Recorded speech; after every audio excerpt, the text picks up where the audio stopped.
UP super TET की तैयारी अगर आप इस तरीके से करोगे तो निश्चित ही आप सफल होंगे। 17 सब्जेक्टों की पढ़ाई आपको किस तरीके से करनी है, किस सब्जेक्ट से आपको कितने नंबर मिलते हैं, तो इस सब पर आपकी चर्चा हो रही है। आज वीडियो को आप लास्ट तक देखें। तो चलो शुरुआत करते हैं।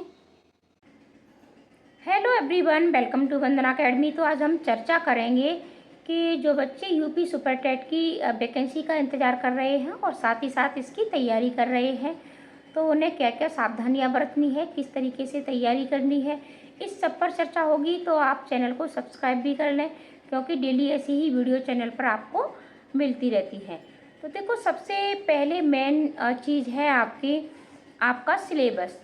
तो आपका ये जो यूपी सुपर टेट का सिलेबस है, तो ये आपका बहुत ज़्यादा है। ठीक है, 17 सब्जेक्ट, यानी आपके 17 सब्जेक्ट यूपी सुपर टेट में पूछे जाते हैं। तो 17 सब्जेक्टों की तैयारी कोई हंसी मजाक नहीं है। अगर आप चाहते हैं कि आपका सिलेक्शन हो और आप टीचर बने, तो आप आज से ही, अभी से ही तैयारी शुरू कर दीजिएगा। आपको ये नहीं सोचना है कि अभी तो नोटिफिकेशन भी नहीं आया है और वैकेंसी भी पता नहीं आएगी या नहीं आएगी। तो ये 2025 में आपको, ठीक है, वैसे तो हो सकता है कि ये आपको फरवरी मार्च में ही भर्ती देखने को मिल जाए, लेकिन नहीं भी मिले तब भी कोई बात नहीं है। आपको ये लास्ट तक 2025 में मिल जाएगी। तो ये आपके लिए बेहतर ही है, क्योंकि अभी अभी आपने सीटेट पास किया है और अब आप इसकी तैयारी करोगे तो आपके लिए प्रॉपर, मैं तो ये कहती हूँ कि अगर आप यूपी सुपर टेट में ये चाहते हैं कि आपको सिलेक्शन लेना ही लेना है, तो कम से कम आपके पास 6 महीने का टाइम तो अवश्य ही होना चाहिए, वरना 1 साल का टाइम अगर आपको मिलता है तो ये आपके लिए बहुत बेहतर होता है। क्योंकि 17 सब्जेक्टों की पढ़ाई आप मात्र 2 या 3 महीने में नहीं कर सकते हैं और कंपटीशन भी आपका बहुत ज़्यादा हो गया है। देखो, पहले की बातें और थी, अब बहुत कंपटीशन हो गया है। और 2018 में आपकी भर्ती निकली थी, उसके बाद यानी 2019 में आपका ये एग्ज़ाम हुआ था। 2019 को ही मान लीजिए आप, 2019 के बाद आपकी कोई भर्ती भी नहीं निकली है। तो बहुत से बच्चे आपके 2019 से ही तैयारी कर रहे हैं, तो उनकी तैयारी के आगे फिर आपकी तैयारी फीकी पड़ सकती है। तो पूर्ण मन लगा करके और पूर्ण फोकस के साथ अपनी तैयारी करिएगा। तो 17 सब्जेक्ट हैं आपके और 17 सब्जेक्टों की पढ़ाई हंसी खेल नहीं है। ठीक है, कम से कम एक एक महीने भी अगर आप प्रत्येक चीज़ को देते हो, लेकिन ऐसी बात नहीं है कि आपको 1 महीने ही देना है प्रत्येक सब्जेक्ट को, क्योंकि आपने सीटेट में भी पास किया है तो यहाँ भी तैयारी की है, आपने यूपी टेट पास किया है तो यहाँ भी चीज़ों को तैयार किया है। तो कुछ तैयारी हमारी पहले से ही होती है। तो आप सब्जेक्ट यानी अपने सिलेबस को एक बार चेक करिएगा। जो भी चीज़ें आपकी वीक हैं, जो भी कमज़ोर हैं, उस पर ध्यान दीजिएगा। इसके साथ साथ बात करते हैं आपका हिंदी, ठीक है, और हिंदी, मैथ और आपका मनोविज्ञान, ठीक है, यानी सीडीपी।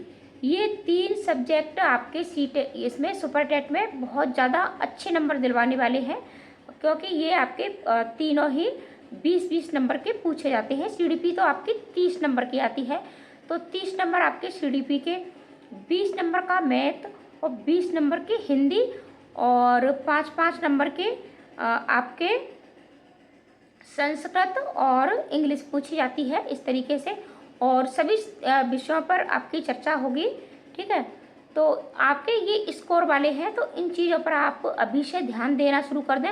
और इसके साथ साथ आपकी 20 नंबर की करंट अफेयर्स भी पूछी जाती है, तो करंट अफेयर्स भी आप अभी से पढ़ना शुरू कर दें। ठीक है, करंट अफेयर्स आप अगर अभी से पढ़ते रहोगे तो ये आपके लिए एक बेहतर ऑप्शन होगा। तो करंट अफेयर्स पर भी आप अपना ध्यान दें।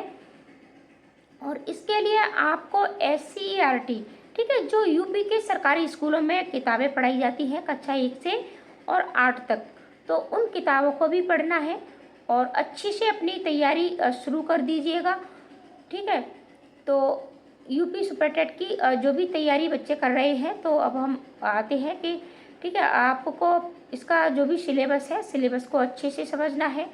और कंपटीशन ज़्यादा है। अगर आप अच्छे नंबर नहीं ला पाते हो, देखो अगर आपके अच्छे नंबर नहीं ला पाते हो, तब फिर आपका सिलेक्शन होना बहुत मुश्किल हो जाएगा, क्योंकि मेरिट में फिर आपके नंबर कम रह जाएंगे। अगर आपकी हाई स्कूल, इंटर, बीए, ठीक है, या फिर आपने बीएससी जो भी किया है, या आपका ठीक है बीटीसी, डीएलएड जो भी आपने किया है, इनमें अगर आपके नंबर अच्छे नहीं हैं, ठीक है, तो फिर आपको अपनी ये यूपी सुपर टेट की भर्ती पर अच्छे से ध्यान देना है। अच्छे से बेहतर पढ़ाई करिएगा और अपने नंबर कम से कम आपके 120 नंबर तो अवश्य आने चाहिए। अगर इतने से कम नंबर अगर आपके आते हैं तो फिर आपको मेरिट में हो सकता है कि आपका सिलेक्शन ना हो। और अगर आपके वहाँ नंबर अच्छे हैं तब भी आपको यहाँ नंबर अपने अच्छे लाने हैं, क्योंकि देखो कंपटीशन बहुत ज़्यादा है। अब मान के चलिए कि 2018 और 2019 में इसकी वैकेंसी आई थी, 2018 में आई थी, 19 में आपका एग्ज़ाम हुआ था। तब से आपका कोई एग्ज़ाम भी नहीं हुआ है यूपी सुपर टेट का। तो कुछ बच्चे 2019 से ही इसकी तैयारी कर रहे हैं। तो आपने अभी अभी सीटेट पास किया है, अभी अभी आप इसकी तैयारी करोगे तो फिर वहाँ आप पिछड़ सकते हो, ठीक है, उनकी अपेक्षा आप पिछड़ सकते हो। तो आप अपनी तैयारी आज से ही, अभी से ही शुरू कर दीजिएगा। मैथ पर ज़्यादा ध्यान दीजिएगा, अपनी ठीक है हिंदी को भी मजबूत कीजिएगा। इसके साथ साथ करंट अफेयर्स है, आपकी सीडीपी है। और ठीक है, अगली वीडियो, ठीक है, कल मैं आपको ये वीडियो दूंगी कि किस सब्जेक्ट से कितने नंबर के प्रश्न पूछे जाते हैं, कौन कौन से सब्जेक्ट हैं आपके 17, तो इस पर भी वीडियो मिलेगी। तो चलो शुरुआत करते हैं, ठीक है। चलो मैं आज ही आपको बता देती हूँ कि कौन कौन से सब्जेक्ट हैं, तो इसको कुछ हम पेपर पेंसिल से भी समझते हैं।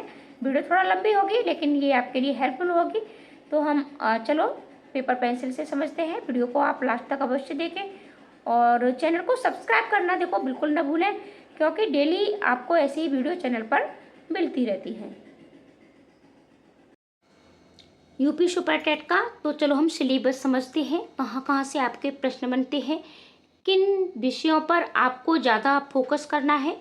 तो चलो शुरुआत करते हैं। देखो सबसे पहले मैं आपको बता दूं कि आपका हिंदी है, अंग्रेजी है, संस्कृत है, ठीक है, गणित है, रीजनिंग है, और इसके साथ आपका ये कंप्यूटर है।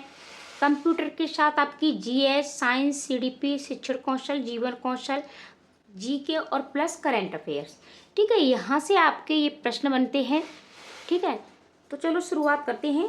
देखो सबसे पहले हम बात करते हैं हिंदी की, ठीक है। हिंदी आपकी यूपी सुपर टेट में 20 नंबर की पूछी जाती है और इसे आपको बहुत अच्छे से पढ़ना है, ठीक है। वैसे तो आप हिंदी भाषी हो, आपको अच्छे से आती है, लेकिन अभी तक सुपर टेट जो भी आपके हुए हैं, 2 बार सुपर टेट की परीक्षा हो चुकी है और दोनों ही बार की सुपर टेट की परीक्षा में आपका पेडागोजी के प्रश्न नहीं बनते हैं, ठीक है। आपकी चाहे हिंदी हो, चाहे अंग्रेजी हो और चाहे आपकी संस्कृत हो, ठीक है। इसमें आपके गद्यांश भी दिए होते हैं प्रश्न छांटने के लिए, एक कविता होती है और आपका ग्रामर बेस ये प्रश्न बनते हैं। तो ग्रामर आपको हिंदी की बहुत अच्छे से पढ़नी है, साथ ही साथ कुछ लेखकों के नाम भी आपसे पूछे जाते हैं, ठीक है। तो आपको हिंदी, अब देखो हिंदी के 20 नंबर और बहुत मायने रखते हैं। 20 नंबर की आपकी हिंदी, 10 नंबर की आपकी अंग्रेजी और 10 नंबर की आपके संस्कृत, यानी 40 नंबर आपके यूपी सुपर टेट में यहाँ से ही बनते हैं। और ये 40 नंबर, ठीक है, 150 का होता है आपका, और 150 में से 40 प्रश्न भाषा के बहुत मायने रखते हैं। और आपने अभी तक जो भी पढ़ाई की है, ठीक है, फर्स्ट से लेकर के, ठीक है, मैं तो कक्षा फर्स्ट से कहूँगी, कक्षा पहली से लेकर के और अभी तक जितने भी आपने कोर्स किया है, कुछ भी किया है, आप इन तीनों विषयों को पढ़ते हुए आए हैं। बहुत से बच्चों के पास हो सकता है संस्कृत होती है लेकिन अंग्रेजी नहीं होती, अंग्रेजी होती है तो संस्कृत नहीं होती, लेकिन हिंदी को सब पढ़ के आते हैं यूपी वाले। और इन दोनों में से, ठीक है, इसके लिए आपने यूपी टेट दिया होगा तब इसकी तैयारी की होगी, या फिर आपने ठीक है सी टेट दिया होगा, वहाँ आपने इसकी तैयारी की होगी। और नहीं की है तब भी आपकी अगर अंग्रेजी कमज़ोर है तो इसको तैयार करिएगा, संस्कृत है तो इसको तैयार करिएगा, ठीक है। यानी इन अपनी लैंग्वेज पर, अपनी भाषा के, ये जो आपकी हिंदी, अंग्रेजी, संस्कृत है, इसको आपको बहुत ज़्यादा मजबूत करना है, क्योंकि 40 नंबर आपके यूपी सुपर टेट में यहाँ से ही पूछे जाते हैं। और ये 40 नंबर बहुत ज़्यादा मायने रखते हैं, क्योंकि भाषा इतनी कठिन भी नहीं होती है। तो जब कठिन नहीं होती है तो यहाँ आप, ठीक है, 40 में से 35 नंबर आसानी से लेके आ सकते हो। वैसे तो 40 में से 40 भी ला सकते हैं, बच्चे लाते भी हैं, लेकिन 35 नंबर तो आप आराम से लेके आ सकते हो। तो आप अपनी भाषा पर ध्यान देना शुरू कर दीजिएगा। इसके बाद बात करते हैं, ठीक है, गणित, रीजनिंग और कंप्यूटर। गणित भी आपका 20 नंबर का बनता है। तो जिन बच्चों का गणित कमज़ोर है तो वो आज से, अभी से अपना गणित पढ़ना शुरू कर दीजिएगा, क्योंकि अगर आप गणित पर अपनी पकड़ नहीं बनाते हो तो फिर आप पिछड़ सकते हो, ठीक है। और तो गणित को मजबूत करिएगा। जिन भी बच्चों का गणित कमज़ोर है, कुछ बच्चों के पास तो हाई स्कूल और इंटर में गणित होता भी नहीं है सब्जेक्ट के रूप में अपने उत्तर प्रदेश में, तो उन बच्चों को बहुत ज़्यादा परेशानी होती है। तो आप अपनी गणित की क्लासें लेना शुरू कर दीजिएगा और सिलेबस को अच्छे से देख लीजिएगा, कहाँ कहाँ से प्रश्न बनते हैं। और यहाँ पेडागोजी लेवल आपका कुछ भी नहीं आता है, बहुत कठिन परीक्षा मानी जाती है आपकी यूपी सुपर टेट की। तो अपने गणित पर ध्यान देना आप आज से ही, अभी से ही शुरू कर दें। अब बात करते हैं रीजनिंग के भी आपके 5 नंबर पूछी जाती है, 5 नंबर की।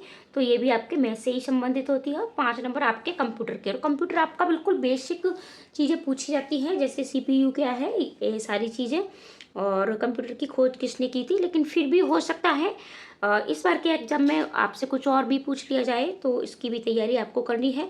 और आपके 30 नंबर, ठीक है, 30 नंबर आपके यहाँ से ही बनते हैं, 40 नंबर भाषा के और आपके 30 नंबर ये बनते हैं। तो इन पर भी आपको अपनी पकड़ मजबूत बनानी है। अब बात करते हैं हम GS की, ठीक है। तो GS भी आपकी 10 नंबर की पूछी जाती है, साइंस भी आपकी 10 नंबर की, और तो 20 नंबर आपके यहाँ से बन जाते हैं, ठीक है। 20 नंबर आपके ये हो गए। अब बात करते हैं CDP और शिक्षण कौशल और जीवन कौशल, यानी ये आपके तीनों ही मनोविज्ञान के पार्ट हैं। CDP यानी बाल विकास, और शिक्षण कौशल और जीवन कौशल। तो 10-10 नंबर की आपकी ये आती है। तो 30 नंबर आपके, ठीक है, 30 नंबर आपके मान के चलिए इससे बनते हैं। तो अपनी CDP पर अपना आज से, अभी से ध्यान देना शुरू कर दीजिएगा। ये स्कोरिंग नंबर है, ठीक है। वैसे तो आपको सब कुछ ही पढ़ना है, तो इसीलिए हम कहते हैं कि जो भी यूपी सुपर टेट की तैयारी कर रहे हैं, जो लोग पहले से कर रहे हैं या फिर जिन्होंने अभी CTET की परीक्षा दी है, ठीक है, अभी CTET की परीक्षा दी है, तो उन लोगों के लिए तो बहुत ज़्यादा कठिन परीक्षा है। हो सकता है ये भर्ती आपको 2025 में फरवरी या फिर मार्च में देखने को मिल जाए, या फिर हो सकता है ये आपको साल के एंड में देखने को मिल जाए, ठीक है, नवंबर दिसंबर में। तो अगर आप नवंबर दिसंबर तक भी जाते हो तब भी आपके पास इतनी सब्जेक्टों का, ठीक है, बहुत ही मान के चलिएगा कि कम समय है, क्योंकि अब साइंस में भी आप 3 सब्जेक्ट पढ़ते हो, ठीक है, और CDP के आप देख ही रहे हो 3, प्लस आपको GK भी पढ़नी है। और करंट अफेयर्स आपकी 20 नंबर की पूछी जाती है और GK आपकी 10 नंबर की। तो 30 नंबर आपके यहाँ से भी आते हैं। और करंट अफेयर्स आपको अभी से पढ़ना शुरू कर दीजिएगा। वैसे तो ये लास्ट 6 मंथ की पूछी जाती है, ठीक है, 6 महीने की, लेकिन अगर आप कब, ठीक है, अभी से पढ़ना शुरू कर दीजिएगा, क्योंकि पढ़ने की आदत भी होनी चाहिए। तो करंट अफेयर्स आप, और इसके लिए एक चैनल है वैसे तो कुमार गौरव सर, लेकिन वहाँ आपको बहुत डीपली पढ़ाया जाता है। तो ठीक है, आप करंट अफेयर्स का कोई देख लीजिएगा। मैं करंट अफेयर्स कहाँ से पढ़ती हूँ, ठीक है, इस पर मैं बता दूँ आपको। मैं पढ़ती हूँ नेक्स्ट एग्जाम चैनल है आपका एक, ठीक है, नेक्स्ट एग्जाम। तो यहाँ आपको करंट अफेयर्स डेली 5 से 7 मिनट की वीडियो या कभी 10 मिनट की वीडियो में मिलती है, और डेली करंट अफेयर्स की यानी मिलती है आपको। तो मुझे ये चैनल बहुत अच्छा लगता है, मैं यहाँ से पढ़ती हूँ, आप यहाँ से पढ़ सकते हो, फिर आप अपने हिसाब से देख लीजिएगा, लेकिन करंट अफेयर्स भी आपको अवश्य पढ़नी है। तो ये आपका सिलेबस है। देखो GS में भी आपको कई सारे सब्जेक्ट पढ़ने पड़ते हैं, और गणित, कंप्यूटर, यानी तैयारी आपको बेहतर तैयारी करिएगा, वरना आप पिछड़ सकते हो, क्योंकि कंपटीशन बहुत ज़्यादा है।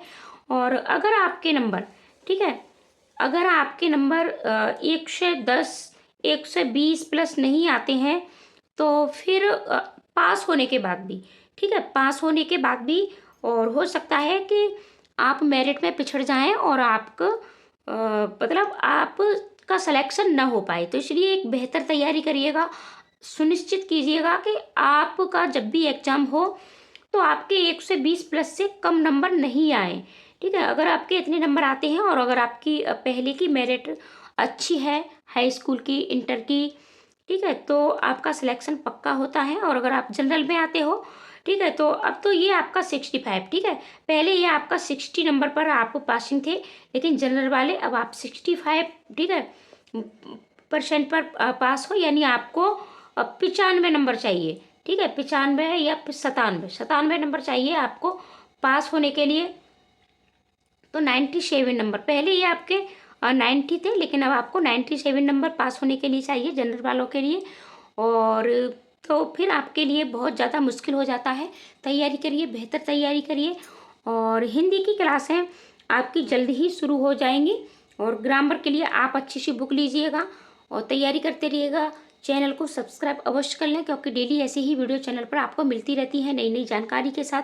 अगर आप टीचिंग संबंधी कोई भी एग्ज़ाम की तैयारी करते हो, तो सभी एग्ज़ाम की तैयारी आपको किस तरीके से करनी है वीडियो आपको दी जाती है। तैयारी भी आपको सी टेट की, यूपी टेट की कराई जाती है, सुपर टेट की भी जैसे ही वैकेंसी आएगी आपको तैयारी कराई जाएगी।